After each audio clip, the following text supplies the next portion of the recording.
ජීවිතය කියන්නේ හරිම පුදුමාකාර දෙයක් කියලා අපිට දැනෙන්නේ අපිට ඇහෙන, පේන, දැනෙන සමහර දේවල් නිසා.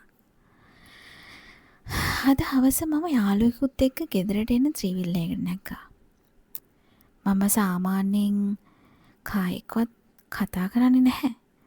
ඒත් ඉතින් මේ මිනිස්සයා කතා කරපු විදිහට අවංක බවක් දරුව නිසා පුංචි කතා බහක් පටන් ගත්තා.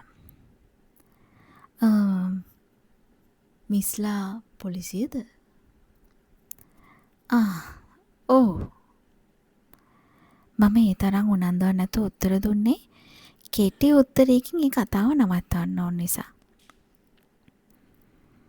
මමත් නේවි එකේ හිටියේ මිස්.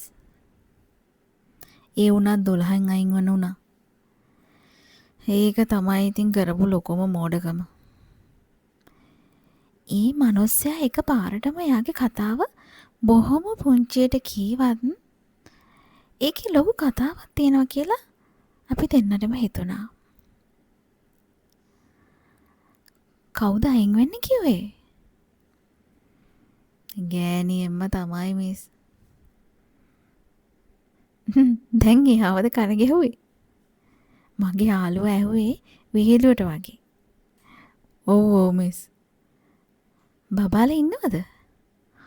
ඔව් මිස් 4 දෙනෙක් ඉන්නවා. පුතාලා 3යි, දුවයි. දුව තමයි පොඩි. අවුරුදු 3යි.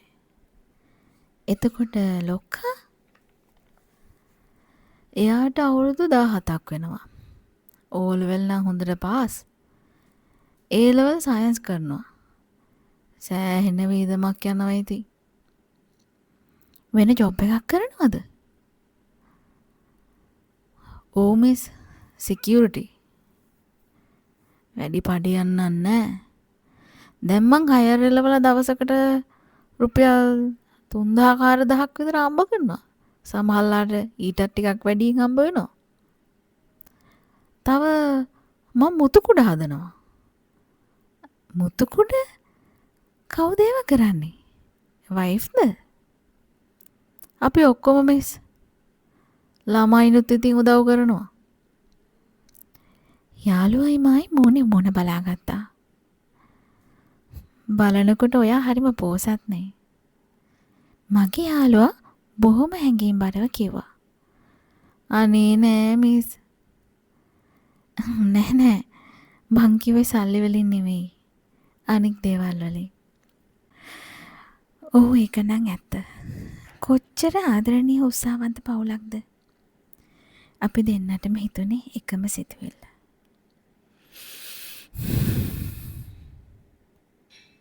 මගේ යාළුවා ලොකු සුසුමක් හැලුවා. හැම දෙයක්ම එයා ළඟ තිබිලත් ඒ මනුෂ්‍යයාට වඩා එයා කොච්චර දුප්පත්ද කියලා හිතිලවද්ද කියලා මට මොහොතකට හිතුණා. ඉතින් මේක චූටි කතාවක්. හැබැයි ටිකක් හිතන්න තියෙන කතාවක්. මේ වගේ ලස්සන කතා අහන්න ඕන නම් මේ channel එක subscribe කරන්න. එහෙනම් ආයෙ හම්බෙමු.